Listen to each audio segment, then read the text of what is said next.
Raymond, congratulations here in Amsterdam. It's a win, not your best performance, but is that not important? Well, I had many matches in my career where I'm averaging like 95 to 102, 103 and got beat, you know, so you never know which Jeff Smith turns up. I was overwhelmed by the crowd. I was thinking Ahoy, you know, Rotterdam was brilliant, you know, with the Premier Leagues and all. I never played the World Sereis Finals, so I was thinking I was this crowd. But when I came up, you know, when the walk on, I'm thinking, wow, this is absolutely amazing. And for one of the first or second time in my life, I was thinking, this is incredible. But you try to give them a good performance. You try to give them a good match. My family was there, my two daughters with my 3 grandchildren. So they put a little bit of pressure. My sponsors were here. I didn't play my A game. You know, I didn't practice for 1.5 weeks because of the organization of my wedding. You know, I'm going to marry Julia this Tuesday. We went this Tuesday morning. Last night I flew back. I was at 3:30 a.m. I was in my bed. I woke up at 8:30. Only 5 hours sleep. So that cost energy. And you try to sleep longer, but you're awake, you know. And then you got practice at the office. And I felt really great here while practicing. But on stage, you could feel these 3 hours missing of energy. And I think it was not a great game. But winning with 84 average is not great. But yeah, I had the 6-2, you know. Sometimes you're playing games like you average like 98 or 96 and you got beat. So what do you prefer? You know you have to do better tomorrow against Michael Smith. We all know this. Even after all this time, after everything you've achieved, you still get nervous playing in front of your home fans? Of course, because it's not something you do every single week, you know. Don't get me wrong, everywhere I come, there's always the Barney Army. But if you come here and the crowd is massive orange, it means something. This is home, you know. And you don't want to let them down. Because I was playing really bad in the first 4, 5, 6 legs.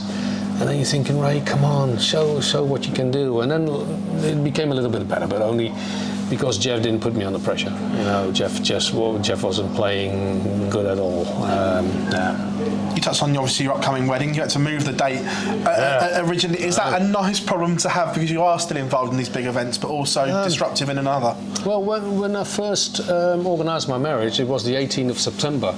I was thinking, well, then 1 week later the PDC calendar came out, and then I'm thinking, well, I've got World Sereis Finals. I'm not in the World Series because they're going to get the top 10 in the world, right? So then I received an invitation for the Bahrain Masters in January because Michael was on holiday, he couldn't come, but I was flabbergasted. I was thinking, wow, Julia, look, of course I'm going to do this. I love it. It went really great in Bahrain. I was really pleased and really happy with that invitation, and I did well there. I played the semi-finals against Michael Smith. And because of the semi-finals, I was qualified for the finals, so I have to rearrange my my marriage because I was thinking, yeah, hold on, if I make it to the final day on Sunday, I can't make it back on the 18th, so I postponed it one day later, like the 19th, and we knew, you know, we went there Tuesday, arranged all everything, all the documents, all the things. It's absolutely brilliant there. And we're really looking forward. Everyone is coming now, like friends and family, and the groom is here. So it's a little bit weird.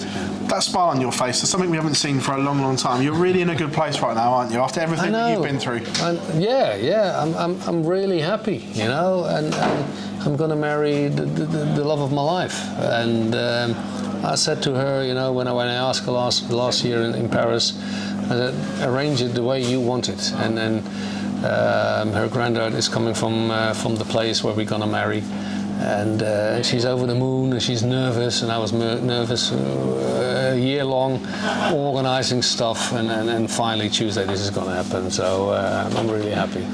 This time last year at the Grand Slam, you found a real resurgence. Yeah. Is that close? Because you produced some brilliant stuff there, and we've seen glimpses this year. How close are you, do you feel?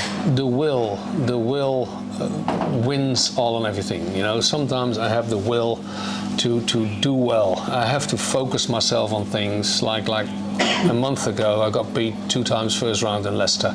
So I was looking at the rankings, you know, to qualify for the Grand Prix, and I said to myself, Ray, you have to do overtime, you know, you have to practice more, put more work in, practice in the evenings. which got me, I think, at the moment,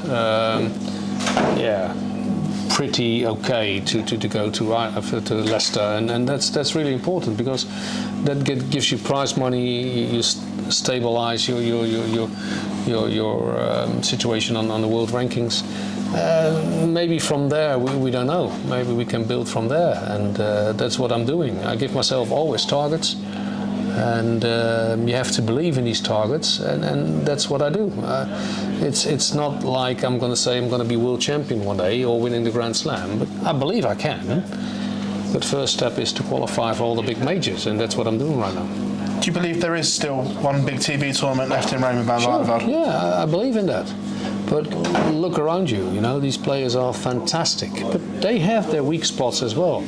I beat Gerben Price last year 2 times in 1 week, and he was the world #1 at the time. So you can show the world that if you believe and if you work hard, anything is possible.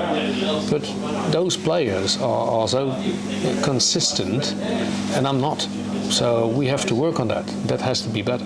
Raymond, many congratulations, and we look forward to seeing you tomorrow. Happy days. Cheers.